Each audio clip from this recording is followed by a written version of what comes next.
When I first started this channel, I wanted to do something different with games, but I never knew quite what that would be.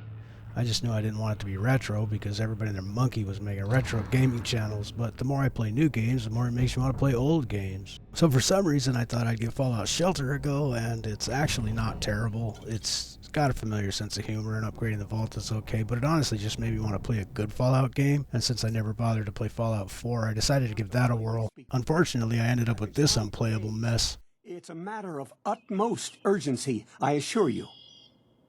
Then I'm glad you caught up with me. Me too.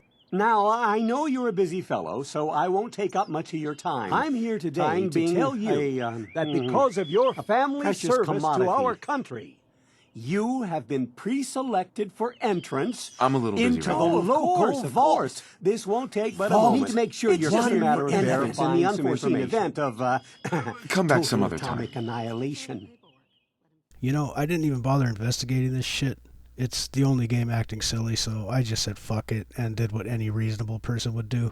I decided to play some real video games.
Well, that was certainly very satisfying, but I still needed to scratch that Fallout itch, and I thought, hell, what better way to do that than detonating a nuclear weapon?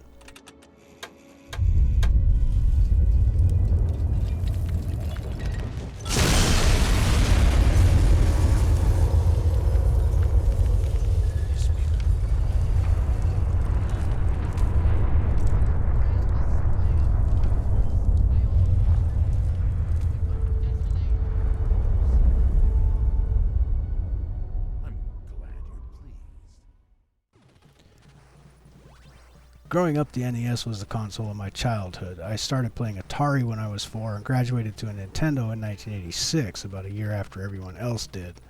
I got the Super Nintendo when it launched, since I had a paper route by then and could pay for it, but I quickly lost interest in games for a while when riding my skateboard became the #1 priority.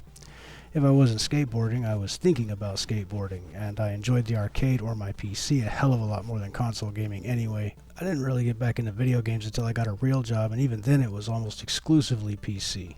I say all that to say this, that Super Nintendo is actually a lot more unfamiliar to me than I realized, and I'm pleasantly surprised by how much fun it is. I found most NES games to be disappointing when I was a kid. Renting or borrowing games usually ended with me being glad I didn't buy them.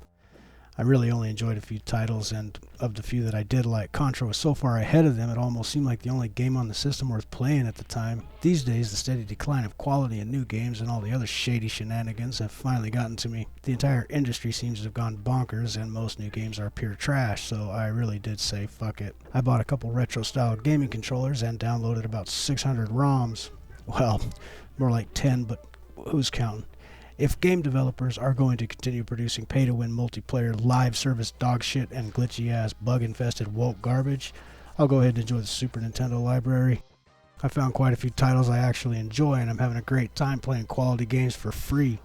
Like, for real, for free, and discovering everything I missed out on back in the day. Learning to speedrun a few of these titles is enough to keep me busy till Rapture if that's what ends up happening, so to all those developers with their heads stuck firmly in their ass, I say, take all the time you need to figure it out. Don't come back without a badass, brand new, instant, timeless classic. The community is sick of your shit. Happy gaming, and thanks for watching.